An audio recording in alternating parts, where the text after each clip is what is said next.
2,000 years ago, the Romans built the richest empire on earth.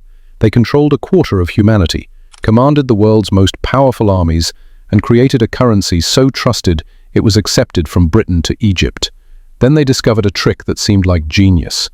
Reduce the silver in their coins, keep the face value the same, and suddenly you can pay for anything. But here's what happened. Within 50 years, that coin went from 95% silver to less than 5%. Prices exploded 1,000%. Soldiers refused payment, and the empire that once ruled the world couldn't afford to defend its own borders. This is the story of how Rome invented inflation, destroyed its economy, and lost everything. And we're making the exact same mistakes today. Let's start with what made Rome's money work in the first place. Around 211 before the Common Era, Rome introduced the denarius, a small silver coin weighing about 4.5 grams of nearly pure silver. This wasn't just currency, it was trust in metal form. Therefore, Roman soldiers were paid in denarii. Merchants across 3 continents accepted it, and ordinary citizens stored their wealth in it, knowing that silver held intrinsic value. The genius was simple. The coin's value came from the metal itself, not from what the government said it was worth. You could melt it down and still have silver. That made it real money. For centuries, this system worked flawlessly. Rome expanded from a city-state to an empire spanning from Britain to Egypt. Trade flourished. Cities grew. The denarius became the dollar of the ancient world, accepted everywhere, trusted by everyone. But running an empire is expensive. By the 1st century of the Common Era, Rome was stretched thin. Legions guarded borders from Britain to Mesopotamia.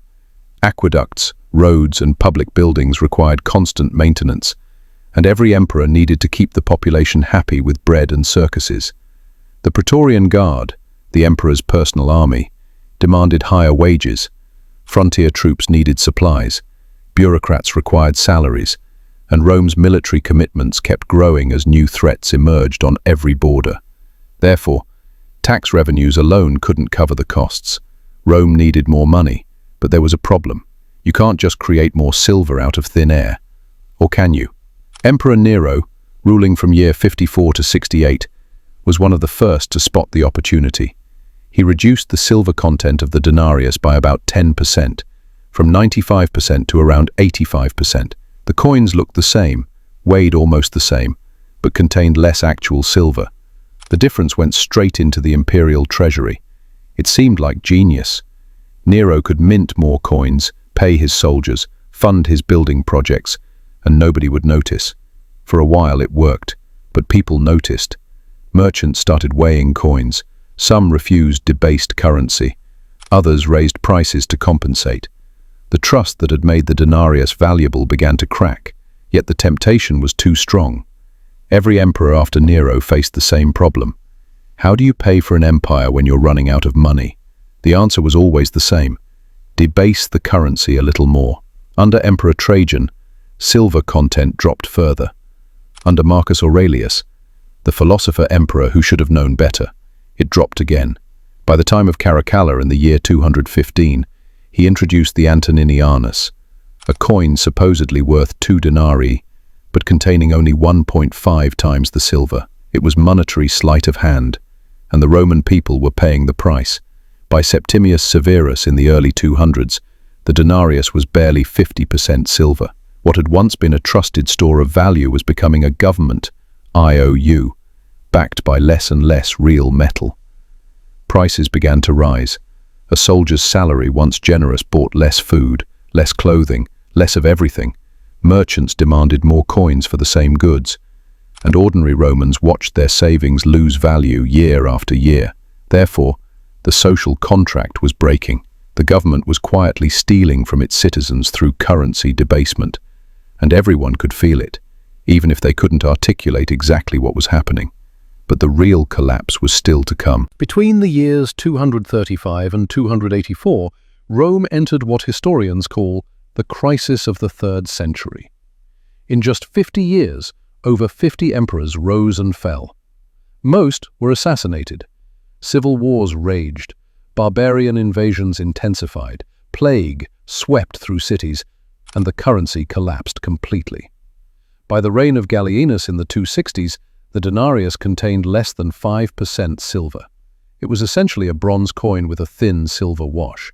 You could rub the silver off with your fingers. Therefore, prices exploded. A measure of wheat that cost 1 denarius under Augustus now cost 200, then 500, then more.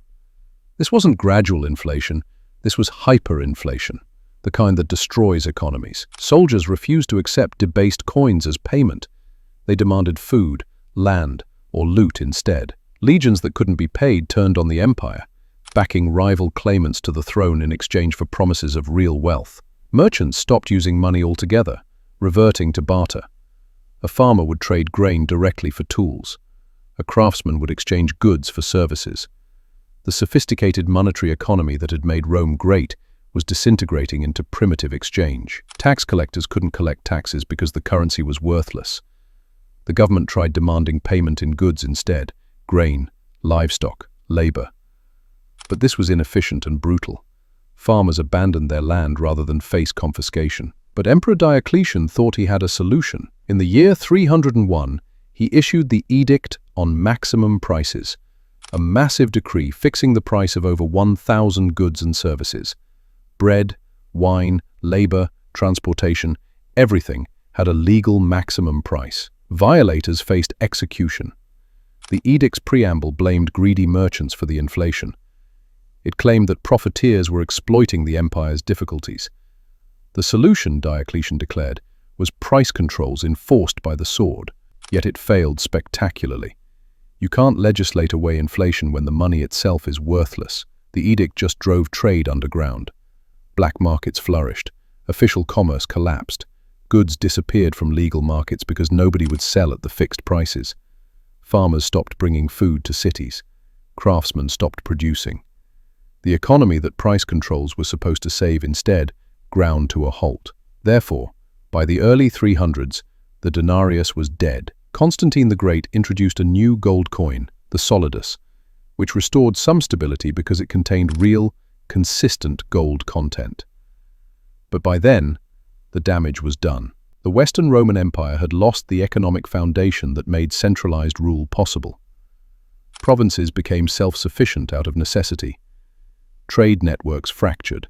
Cities shrank. The empire that had once moved goods and armies across 3 continents could barely coordinate action across a single province, not because Romans had forgotten how to organize, but because they destroyed the tool, trusted money, that made large-scale coordination possible. Here's where the story gets uncomfortable.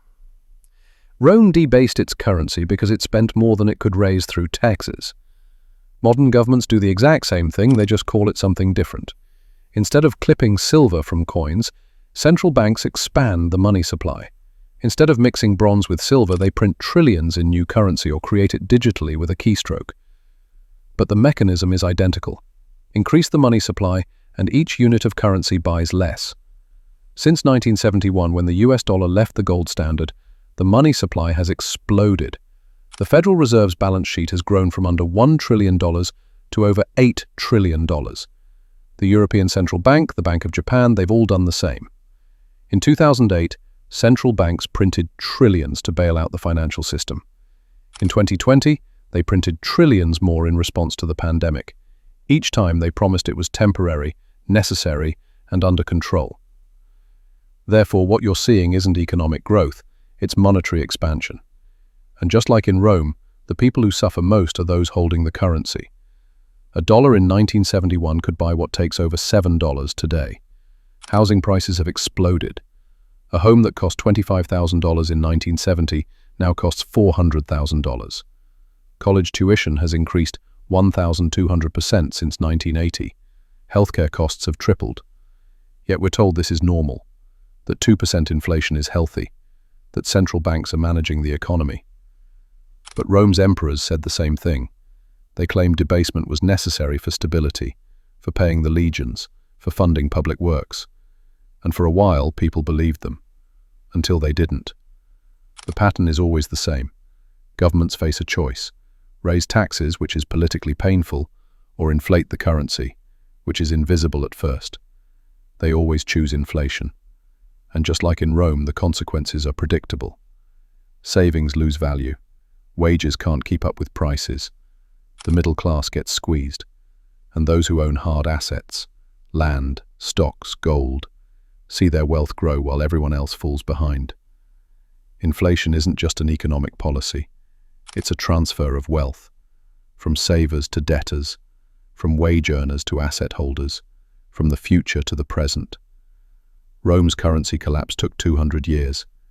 Each generation thought they could manage it, control it, make it work just a little longer. Yet the end was inevitable. So what's the takeaway? Rome didn't fall because of barbarians at the gates.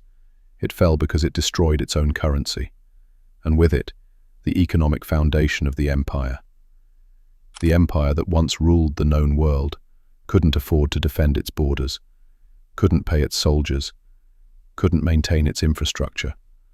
Not because it lacked resources, but because it had destroyed the very tool, money, that made coordination possible. And we're running the same experiment today. Larger scale, faster pace, but the same fundamental mistake. Believing we can create prosperity by creating money. The difference is that Rome took 200 years to debase the denarius from 95% silver to 5%. We've removed the backing entirely and expanded the money supply by orders of magnitude in just 50 years. The Romans learned the hard way that you can't print your way to wealth. You can only print your way to collapse. History doesn't repeat, but the pattern is always there. Governments overspend. They debase the currency. Prices rise. Trust erodes. And eventually, the system breaks. The only question is whether we'll recognize it before it's too late. If this gave you a new perspective, hit subscribe. History has the answers.